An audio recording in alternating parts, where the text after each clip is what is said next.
के बता, क्या निकला राख में से?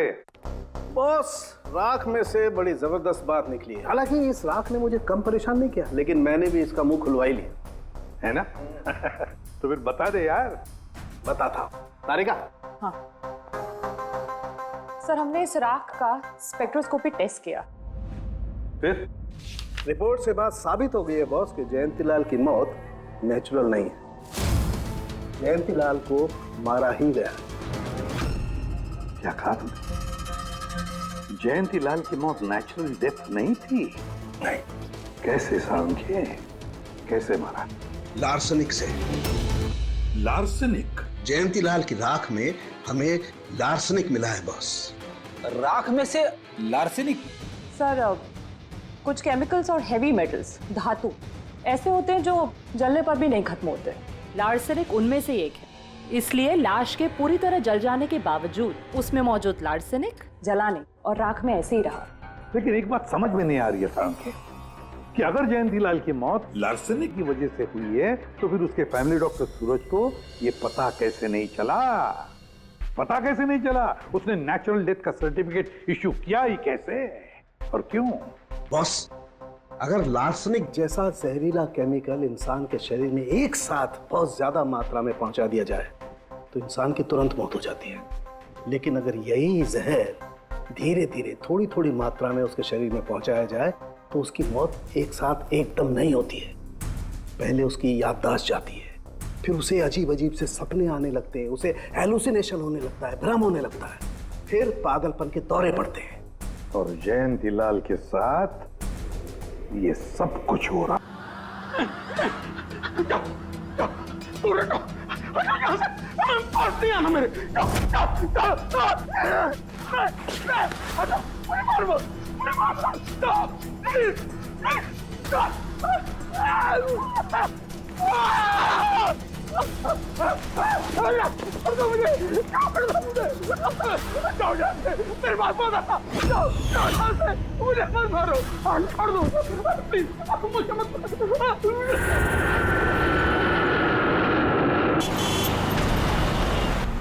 थोड़ा जल्दी चलाओ।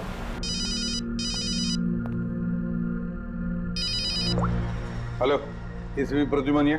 सर, एक खून हुआ है। खून हुआ? कौन बोल रहा है? शहर के मशहूर बिजनेसमैन जयंतीलाल जी का खून। जयंतीलाल जी का खून हुआ है? कौन बोल रहा है ये? देखिए सर, मैं कौन बोल रहा हूँ ये इंपॉर्टेंट नहीं है। इंपॉर्टेंट ये है कि सेठ जी का खून हुआ है और उनके घर वाले उनकी बॉडी को अंतिम संस्कार के लिए लेकर जा रहे हैं। देखिए सर, अगर बॉडी जल गई तो खूनी कभी नहीं पकड़ा जाएगा। अब देरी मत कीजिए प्लीज, जल्द से जल्द जाकर बॉडी जलाने से रोकिए। हेलो, आप कहां से बोल रहे हैं? कौन है आप? हेलो? Damn it.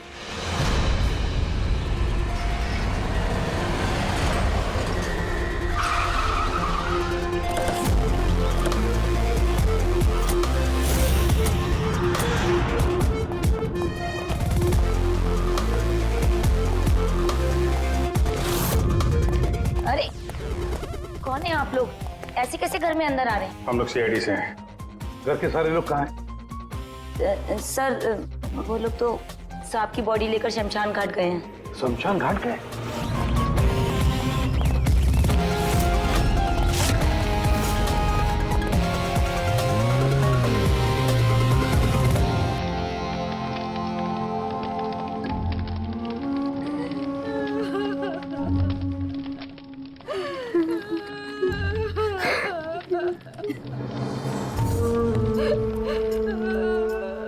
क्या बताऊं मैं, यकीन नहीं हो रहा कि जयंती भाई अब हमारे बीच नहीं है।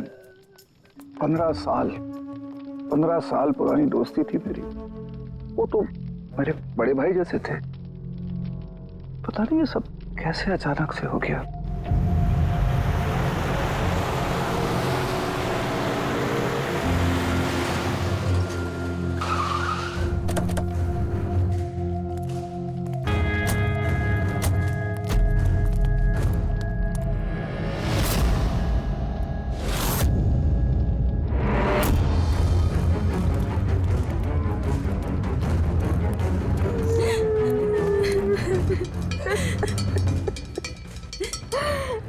Machu Puja. Excuse me,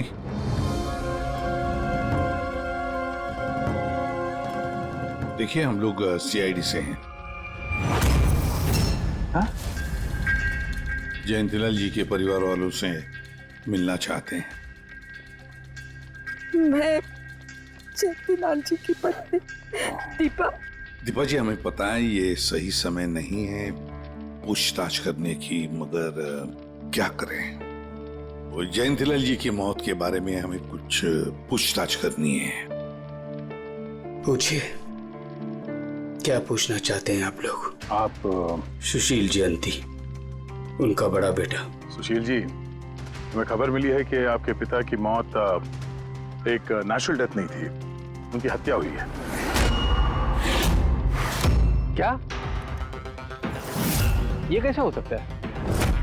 I'm doctor सूरज, मैं जयंतीलाल का फैमिली डॉक्टर हूँ। मैंने ही कल रात उनको चेक करके उन्हें डेथ सर्टिफिकेट दिया था। He died a natural death। ये सही कह रहे हैं। जयंती भाई की मौत सभी घर वालों के सामने ही तो हुई थी, और इतने सालों से मेरा इस परिवार से रिश्ता है, वो लोग झूठ क्यों बोलेंगे?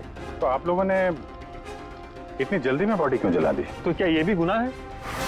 इतने महीनों से पिताजी बीमार थे, कितने इलाज किए, कितनी कोशिशें की, नहीं बचे वो। देखिए, हमें इंफॉर्मेशन मिली है कि जयंतीलाल जी की हत्या हुई है। क्या? हमने आपके पड़ोसी से भी पूछा, उन लोगों ने भी कल रात जयंतीलाल जी के चिल्लाने की आवाज सुनी थी। देखिए, पड़ोसियों ने जो कहा वो सही है, लेकिन उनको या आप लोगों को सही बात नहीं पता है। और वो सही बात क्या है? पिछले 3 महीने से डैडी की दिमागी हालत भी ठीक नहीं थी। वो ना सिर्फ लोगों को और बातों को भूलने लगे थे, बल्कि उनको हेल्यूसिनेशन यानी भ्रम हो गया था। गलत सही, सच झूठ का फर्क उनको समझ में नहीं आ रहा था। दौरे पड़ने लगे थे उनको लगने लगा था जैसे उनको कोई मारने वाला है। कल रात भी उनको ऐसा ही दौरा पड़ा था। अटैक इतना बड़ा था कि मुझे उन्हें बेहोशी का इंजेक्शन देना पड़ा, और 2 घंटे बाद उनकी मौत हो गई। मैं आपको सारी डिटेल्स दे सकता हूँ, उनकी मेडिकल रिपोर्ट्स, मेडिकल हिस्ट्री, दवाइयाँ, सब कुछ दे सकता हूँ मैं आपको। हो गई तसल्ली आपको? अब हम अपना काम कर लें। इतनी जल्दी भी क्या है हेमंत? जरा सच तो सामने आ जाए।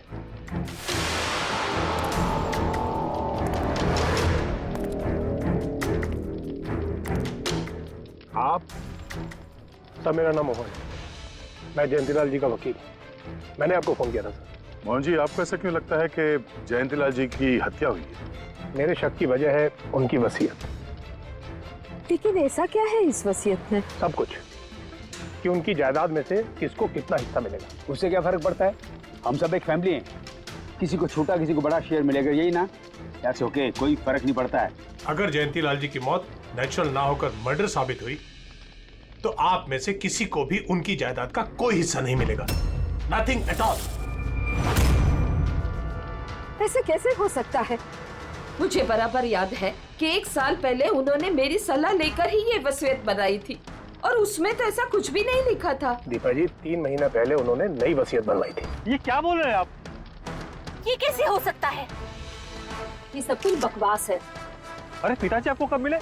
आप तो 3 महीने से हमारे घर पे आए नहीं, और पिताजी भी 3 महीने से घर के बाहर निकले ही नहीं। तो फिर?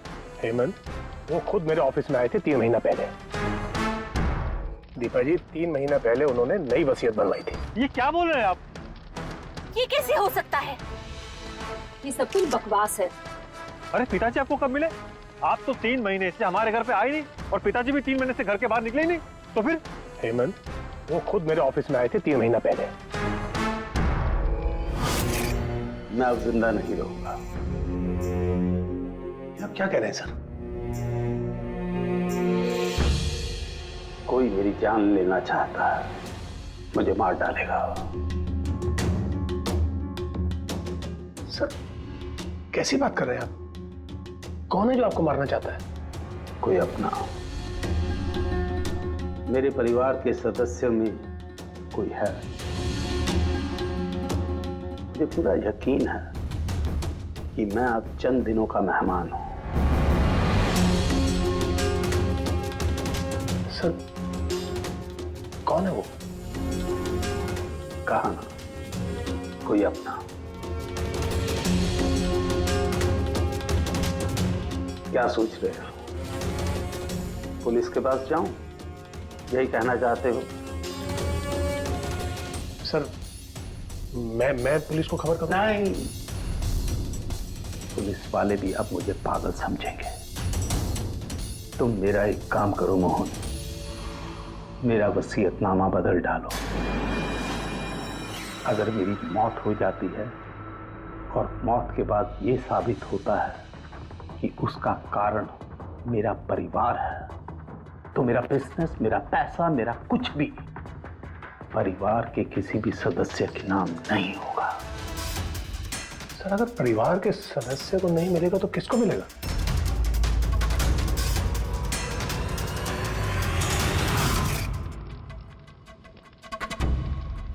हमें नहीं तो किसे मोहन? जायदाद किसको मिलेगी? सीआईडी को।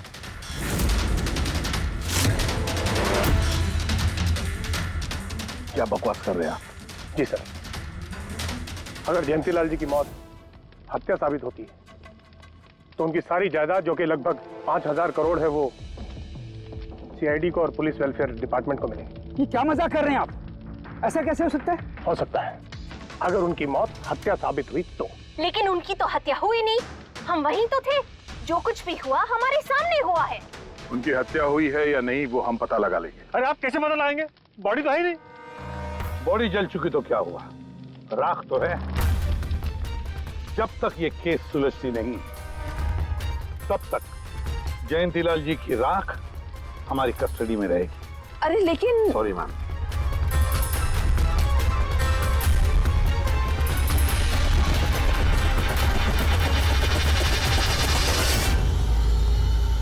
मोहन जी, सर जरा बताइए, क्या जयंतीलाल जी ने खुद आपसे कहा था कि उनके परिवार वालों में से कोई है जो उनकी जान लेना चाहता है? जी सर।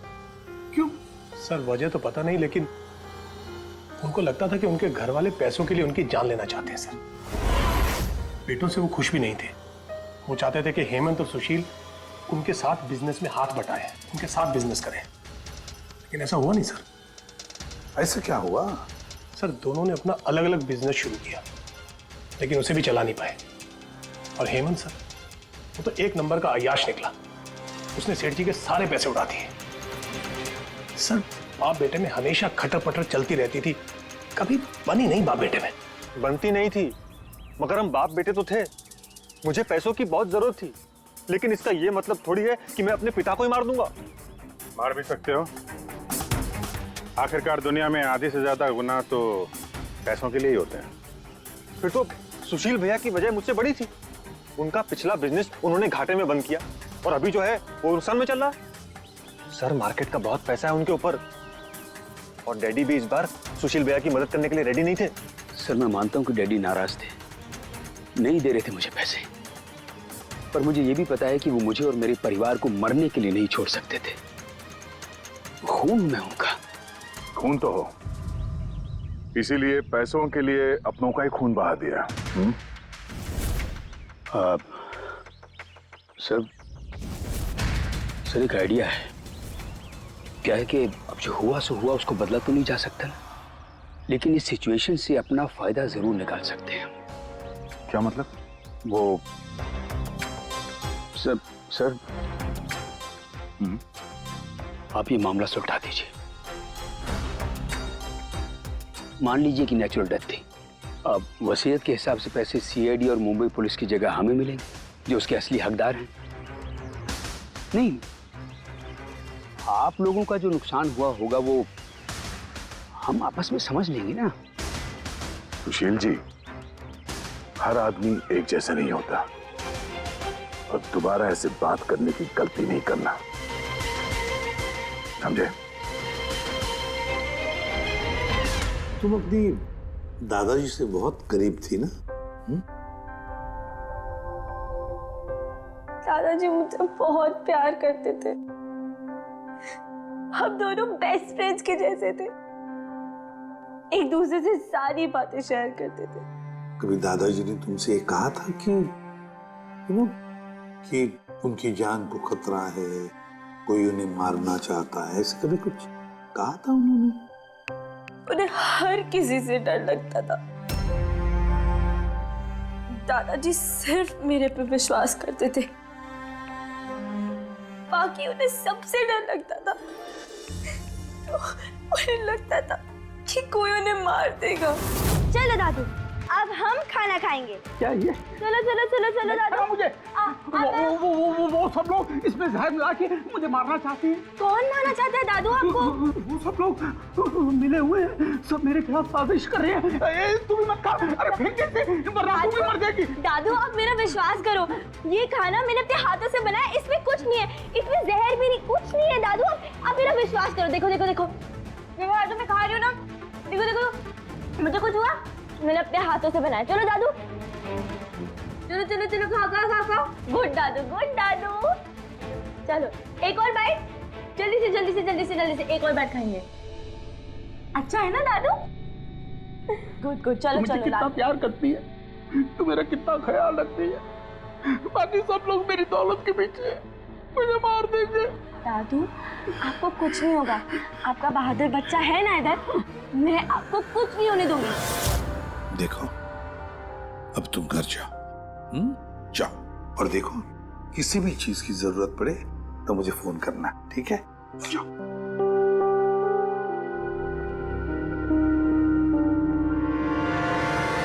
हाँ सारुके, बता क्या निकला राख में से? बॉस, राख में से बड़ी जबरदस्त बात निकली है। हालांकि इस राख ने मुझे कम परेशान नहीं किया, लेकिन मैंने भी इसका मुंह खुलवा ही लिया, है ना? तो फिर बता दे यार। बताता हूं। तारिका। हाँ सर, हमने इस राख का स्पेक्ट्रोस्कोपी टेस्ट किया। फिर रिपोर्ट से बात साबित हो गई है बॉस कि जयंतीलाल की मौत नेचुरल नहीं है, जयंतीलाल को मारा ही गया। क्या कहा तुमने? जयंतीलाल की मौत नेचुरल डेथ नहीं थी? नहीं। कैसे सारुके, कैसे मारा? लार्सनिक से। लार्सनिक? जयंतीलाल की राख में हमें लार्सनिक मिला है बॉस। राख में से लार्सनिक? सर कुछ केमिकल्स और हेवी मेटल्स, धातु ऐसे होते हैं जो जलने पर भी नहीं खत्म होते। लार्सेनिक उनमें से एक है, इसलिए लाश के पूरी तरह जल जाने के बावजूद उसमें मौजूद लार्सेनिक जलाने और राख में ऐसे ही रहा। लेकिन एक बात समझ में नहीं आ रही है सारुके, कि अगर जयंतीलाल की मौत लार्सनिक की वजह से हुई है तो फिर उसके फैमिली डॉक्टर सूरज को ये पता कैसे नहीं चला? पता कैसे नहीं चला? उसने नेचुरल डेथ का सर्टिफिकेट इश्यू किया ही कैसे और क्यों? बॉस, अगर लार्सनिक जैसा जहरीला केमिकल इंसान के शरीर में एक साथ बहुत ज्यादा मात्रा में पहुंचा दिया जाए तो इंसान की तुरंत मौत हो जाती है। लेकिन अगर यही जहर धीरे धीरे थोड़ी थोड़ी मात्रा में उसके शरीर में पहुंचाया जाए तो उसकी मौत एक साथ एकदम नहीं होती है। पहले उसकी याददाश्त जाती है, फिर उसे अजीब अजीब से सपने आने लगते हैं, उसे हेलुसिनेशन होने लगता है, भ्रम होने लगता है, फिर पागलपन के दौरे पड़ते हैं। और जयंतीलाल के साथ ये सब कुछ हो रहा था। लार्सनिक? जी हाँ, लार्सनिक। और इससे यह साबित हो गया कि जयंतीलाल जी की मौत बीमारी से नहीं बल्कि उनका खून किया गया। लेकिन ये किया किसने? वही पता करने हम लोग यहाँ हैं। अभिजीत, जयंतीलाल जी का कमरा चेक करना पड़ेगा। Okay sir.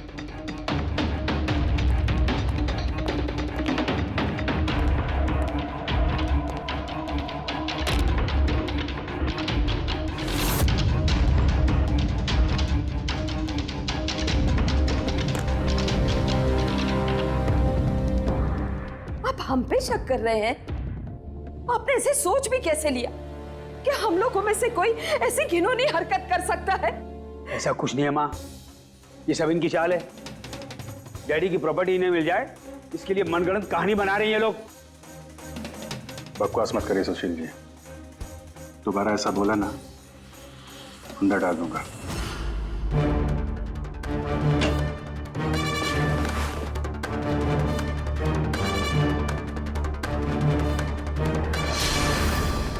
आप धमका कर हमें चुप करा सकते हैं लेकिन कुछ साबित नहीं कर सकते।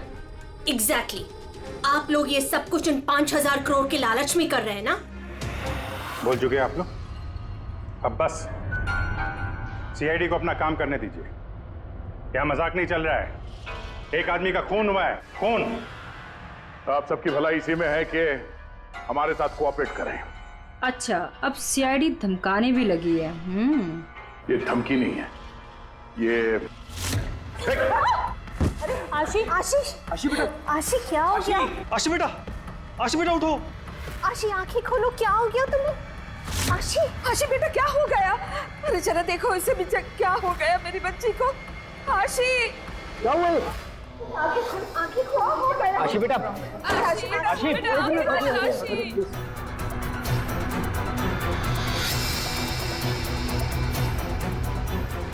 क्या हो गया आशी? आशी, इसे हॉस्पिटल ले जाना पड़ेगा फौरन। हाँ पंकज,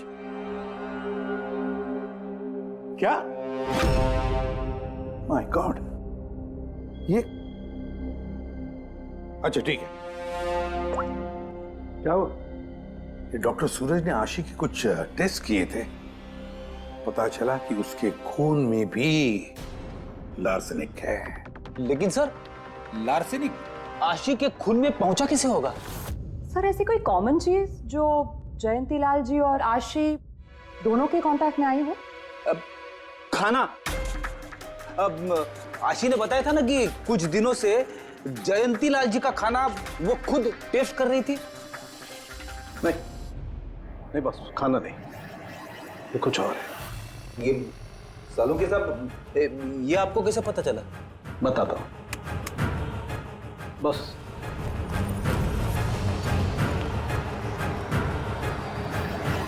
ये है वो बाल जो हमें जयंतीलाल के हेयर ब्रश में से मिला है। अब लार्सेनिक तो अधिकतर नाखूनों में और बालों में ही जमा होता है, तो जब हमने इस बाल के छोटे छोटे टुकड़े करके एनालिसिस किया तो रिजल्ट आया ये। और सर हमने इन टुकड़ों का एटॉमिक अब्जॉर्प्शन टेस्ट किया तो पता चला कि दूसरे केमिकल्स के साथ साथ इसमें लार्सेनिक भी है। अब क्योंकि बाल धीरे धीरे बढ़ते हैं इसलिए हमने इस रिजल्ट को कैलेंडर के साथ टैली किया। बॉस, तब हमें पता चला कि जयंतीलाल को ये लार्सेनिक 8 से 10 दिन के गैप में दिया जा रहा। और 8-10 दिन के गैप में? इसका मतलब जो भी है, जयंतीलाल को हर 8-10 दिन के इंटरवल पर लार्सेनिक दे रहा था, धीरे धीरे मार रहा था। और इसकी शुरुआत हुई बॉस 3 महीने पहले। 3 महीने पहले? सर, हाँ, फिर तो खूनी जयंतीलाल जी के घर वालों में से कोई नहीं होगा। परिवार वाले 8-10 दिन तक इंतजार क्यों करेंगे? एक ही बार में मार देंगे। फ्रेडी, परिवार वाला भी तो जयंतीलाल को धीरे धीरे मार सकता है ताकि किसी को उस पर शक ना हो। सर पिछले 3 महीने से कुछ मसाज करने वाले आ रहे थे, मैंने बताया तो था आपको। हाँ, चेक कर चुके हैं हम उनको। उनके अलावा और कोई आता था क्या? कोई एक हो तो बताऊं।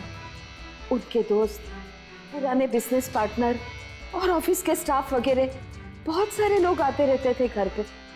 जी, डैडी बहुत सोशल थे, लोगों से मिलना जुलना, पार्टीज में जाना उनको बहुत अच्छा लगता था। इसीलिए जब उन्होंने बाहर जाना बंद कर दिया तो लोग उनसे मिलने घर पर आने लगे। लेकिन इन लोगों को हम अच्छी तरह से जानते हैं सर, इनमें से कोई ऐसा नहीं कर सकता है। भाभी देखिए ना, ये कैसा निशान लगा है। 4 बार धोया, 4 बार छुटाया, फिर भी नहीं हट रहा। अरे ठीक से धो ले, साफ हो जाएगा। अरे भाभी कितनी बार रगड़ा, नहीं जा रहा। और जाएगा भी नहीं, क्योंकि ये दाग खून का है। खून? जी हाँ।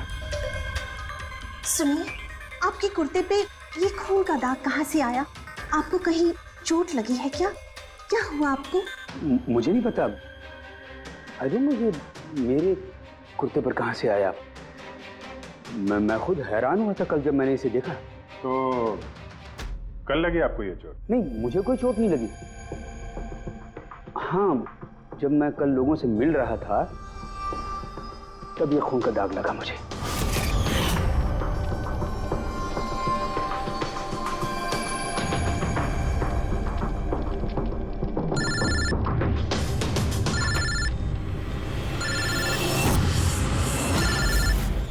बिना चोट खून के धब्बे, अजीब बात है।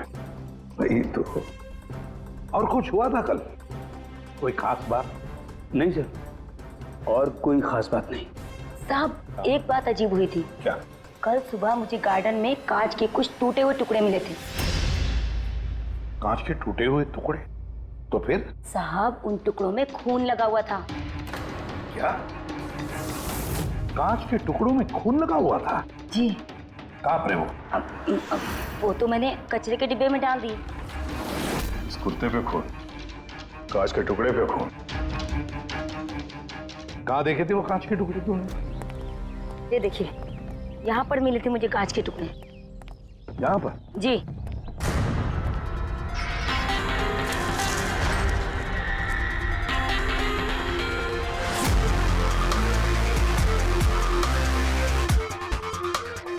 टूटा हुआ बल्ब है सर। बल्ब का टुकड़ा मिला क्या उसको? काम करो अभिजीत, इस घर में जितनी भी लाइटें हैं, लैंप्स हैं, सब चेक करो, देखो कोई बल्ब गायब है क्या।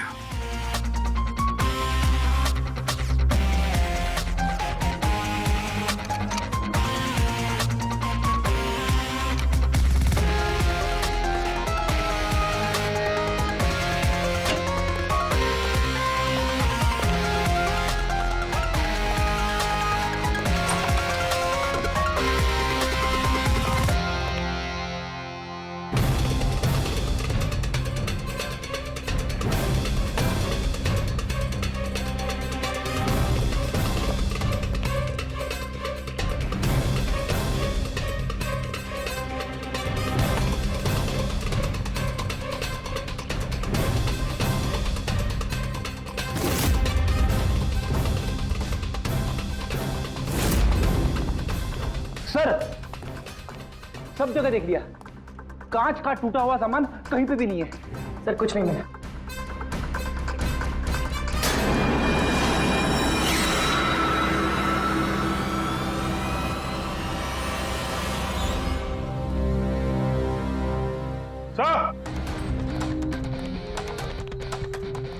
अभिजीत ये सही है, देखिए यहाँ का बल्ब गायब है।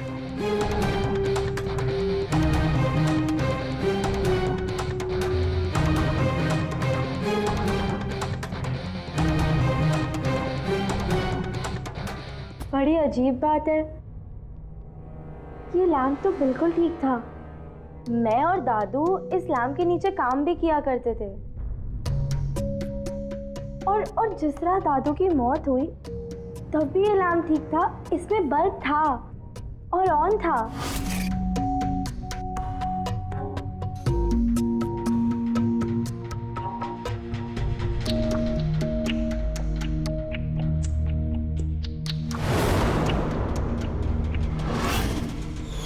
तो फिर इस लैंप से बल्ब अचानक गायब कैसे हो गया?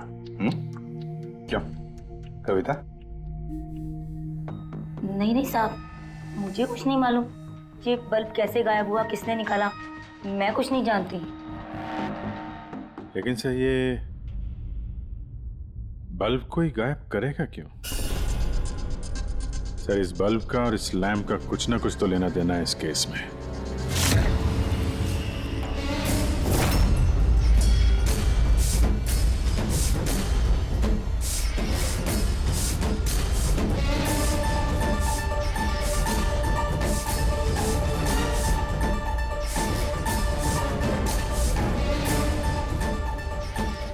बॉस, ये धब्बे देख रहे हो? ये धब्बे लार्सनिक के हैं। लेकिन ये लार्सनिक के धब्बे पूरे लैंप पर कैसे? बॉस, हुआ ये होगा, खूनी जयंतीलाल जी के घर पे आता होगा हर 8 या 10 दिन में। नमस्ते साहब। साहब ऊपर है अपने कमरे में।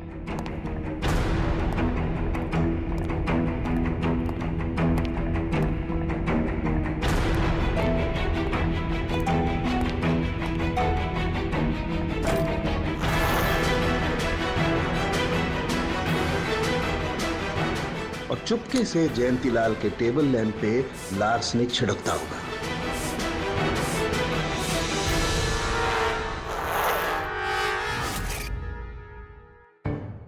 शायद जयंतीलाल जी हमेशा इस टेबल पर बैठ करके काम किया करते थे।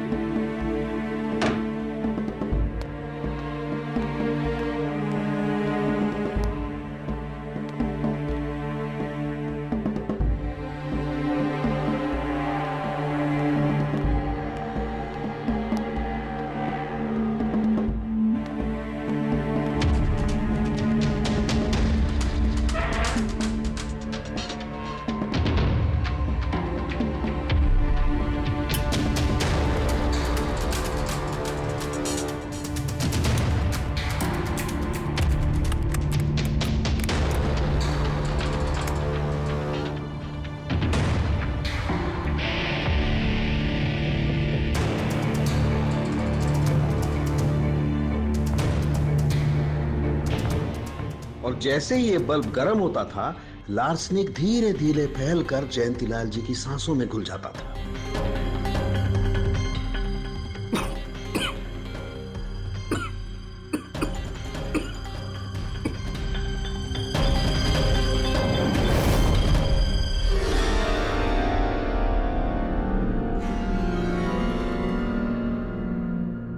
सालू के साथ आशी को लार्सेनिक का इतना असर क्यों नहीं हुआ? उसे लार्सनिक का इतना असर इसलिए नहीं हुआ फ्रेडी, क्योंकि वो यहां हमेशा नहीं रहती थी, कभी कभी आती थी अपने दादाजी के पास। यार ये जो भी कोई है, इस जयंतीलाल के और घर वालों के करीब का ही कोई है, इसलिए वो जयंतीलाल की मौत के वक्त यहां मौजूद था और मौत होने के बाद में सबूत मिटाने के लिए उसने उस लैंप में से वो बल्ब निकालकर अपने जेब में रख दिया होगा और फिर सभी घर वालों से मिलते वक्त सुशील जी को भी अपने गले लगा लिया। जैसे सुशील को उसने गले लगा लिया, उसके जेब में जो उसने बल्ब छुपा के रखा होगा वो फूट गया, जिसकी वजह से उसके कमर में जख्म भी हुई और उस जख्म से जो लहू निकला, जो खून निकला, वो सुशील के कपड़ों पर आया। मतलब सर, खूनी घर वालों में से कोई होगा? नहीं फ्रेडी, घर वाला तो नहीं लगता, और घर वाला होता तो बल्ब जेब में रख के थोड़ी ना घूमता। ये तो कोई ऐसा आदमी है जिसके पास वही एक मौका था सबूत मिटाने का, वो चंद मिनट। घर वाला तो कभी भी निकाल लेता। सर उस दिन तो कितने लोग आए थे यहाँ, खूनी का पता कैसे चलेगा? सर उस दिन मीडिया के लोग भी आए थे, कौन आया कौन गया ये सब रिकॉर्ड तो किया ही होगा उन लोगों ने। तो चलो देख लेते हैं किस किस ने सुशील जी को गले लगाया था।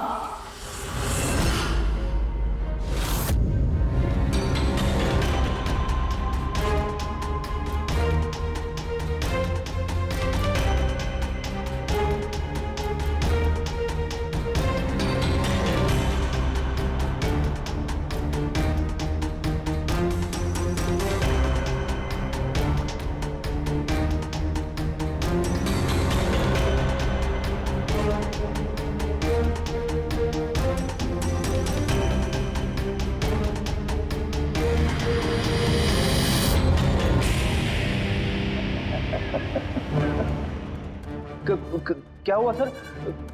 खूनी का पता चल गया? हाँ फ्रेडी, खूनी मिल गया। कौन है? फ्रेडी, इस आदमी की पूरी कुंडली निकालो, पता लगाओ पिछले 3 महीनों में ये कहां कहां गया था, किस किस से मिला था, क्या क्या किया है इसने, सब कुछ।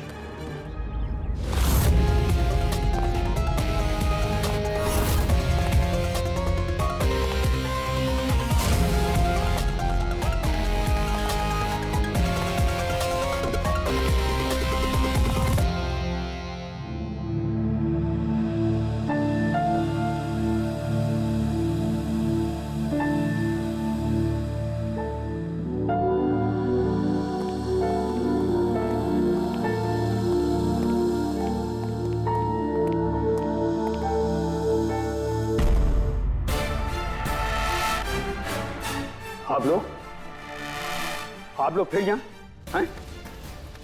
खूनी का तो पता चला नहीं होगा, कुछ छानबीन रहेगी होगी। नहीं नहीं सुशील जी, कोई छानबीन नहीं बची है।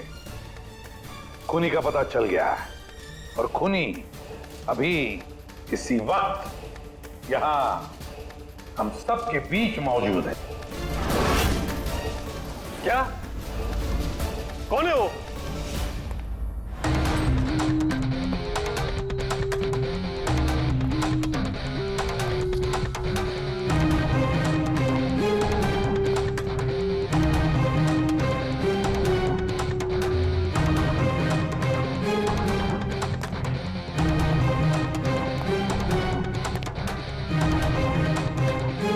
अरविंद जी,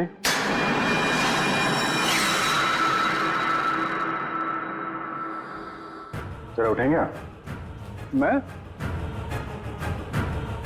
मैंने क्या किया? अरविंद जी, आपने क्या किया इसका तो पता हमने लगा ही लिया है। बस अब आपके कारनामे हम आप ही के मुंह से सुनना चाहते हैं। क्या बकवास है ये? आप मुझ पर इल्जाम लगा रहे हैं। आपको क्या लगता है कि मैंने जयंती को मारा? अभिजीत, मौका मिला था, मान जाते तो सबके सामने कपड़े नहीं उतरते। जरा एक कुर्ता उठाना। क्यों? अरे उठाओ सर। क्यों?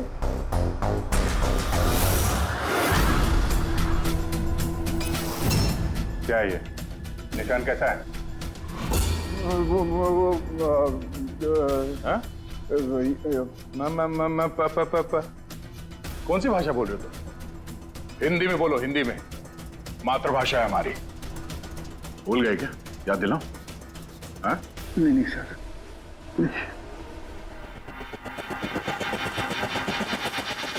बताता हूं। नफरत करता था मैं जयंती से।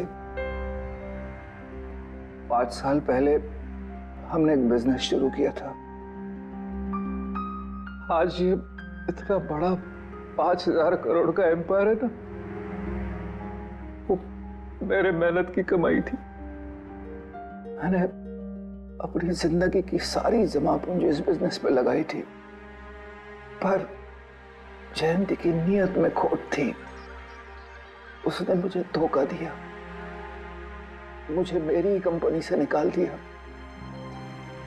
तब मैंने सोचा कि जब मौका मिलेगा तो मैं इसका हिसाब चुकता करूंगा।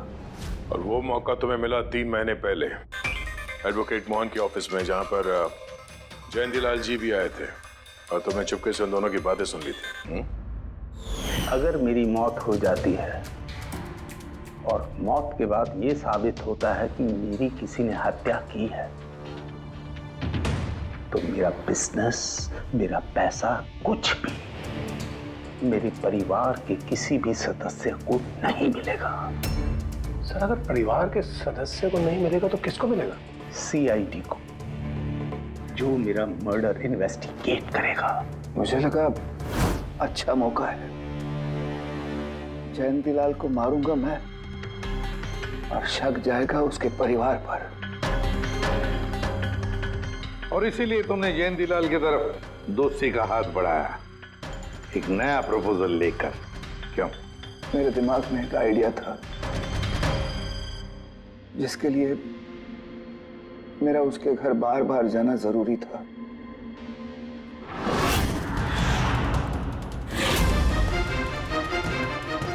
साहब ऊपर है अपने कमरे में।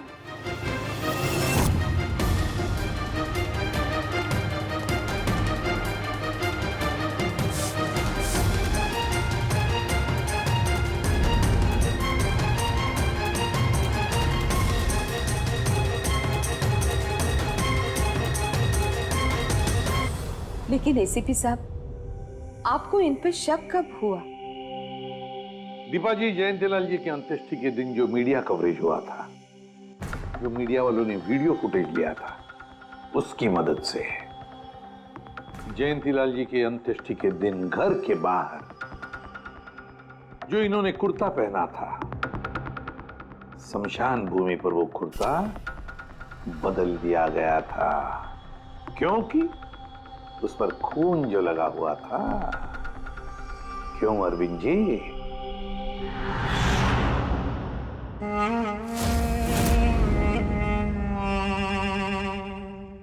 अरविंद जी, बदले की आग में तुमने जयंतीलाल का खून कर दिया। क्या मिला तुम्हें? कैसा सुख मिला? गलत किया तुमने, गलत किया। रेडी?